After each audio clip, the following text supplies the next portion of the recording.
We've been severed from our family. And in some ways, we've been forced to forget what it feels like to have synchronicity with the world around us. But nature does not forget. The lake has not forgotten us.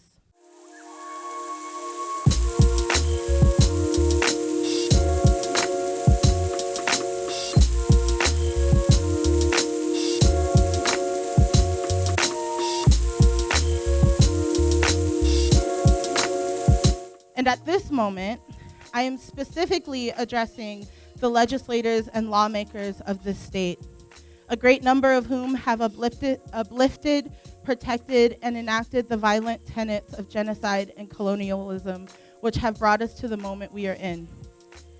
To those legislators and lawmakers, I ask you to remember your roots. I ask you to remember your kin.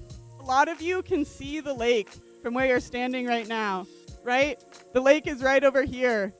And the lake's what brought me here. The lake is probably what brought a lot of you all here. So continue to orient your attention there throughout the day.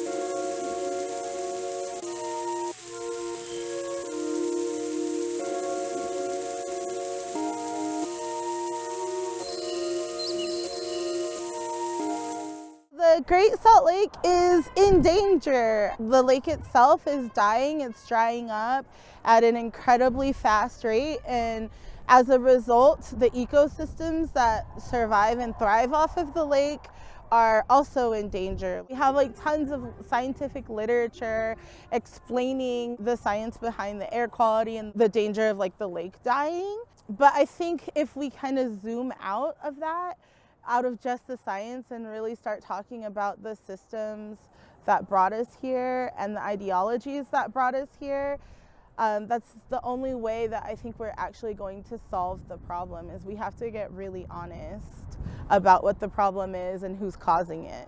I'll tell you what the problem is. It's that fucking flag right there. Yeah. That flag right there doesn't represent the Salt Lake, doesn't represent the indigenous people. You know what it does represent? The same thing that Brigham Young represented when he came here. Colonialism.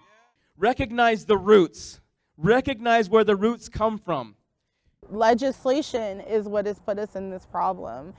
And political power is what has put us in this problem. The role that the state has played in contributing to the demise of the lake has been just full support of every project that has been proposed that has killed the lake in different ways. In the last year, there has been a little bit of talk of helping the lake, and it's just been embarrassingly little, embarrassingly late. And yet here we are right at the Capitol, and a lot of us spoke and addressed legislators and politicians and lobbyists, because the truth of the matter is, your abuelita on the west side isn't the one killing the lake, right? Or isn't the one installing these refineries and giving them the power, right? It's the people here writing the bills, sitting at these tables. That's the point of being here at the Capitol. It's much less about saying, oh, please, please save the Great Salt Lake, and much more about saying, look at what you're doing. We see you. We're not going to let you get away with it. The chickens are coming home to roost, and it is imperative that you heed the warnings of the lake and of nature as a whole. The wisdom of nature tells us that she will heal. She will survive. She will persevere. But dear relatives, the truth is, if you want to be here when she does, if you want your children and grandchildren to be here, you have to heal first. If we were having conversations about, for example, banning the growth of alfalfa, banning the export of water via alfalfa, closing down the data centers, shutting down the refineries. Like, that is something that the state and that these halls of power actually have the power to do, and would serve the lake and would get more water to the lake. And those, like, we can't even get to the point that we can ask those questions. They are so far behind. The attention orients toward the Capitol and towards the legislature, and the only thing that we have ever seen from them, almost, is greenlighting atrocity. I think asking the very halls of power that have brought us to this point to take us out in a faster time frame than they've ever been capable of working, to me, doesn't actually feel like a wise strategy. Going into the most recent legislative session, the City Weekly gave each senator or representative several inches of copy space to tell the people what they believe is most important and what their focus for the session will be. Reading responses ranging from updating small ballot concerns to regulating the sounds car mufflers can make isn't surprising, but it is embarrassing and also a key indicator to how little these people give a shit.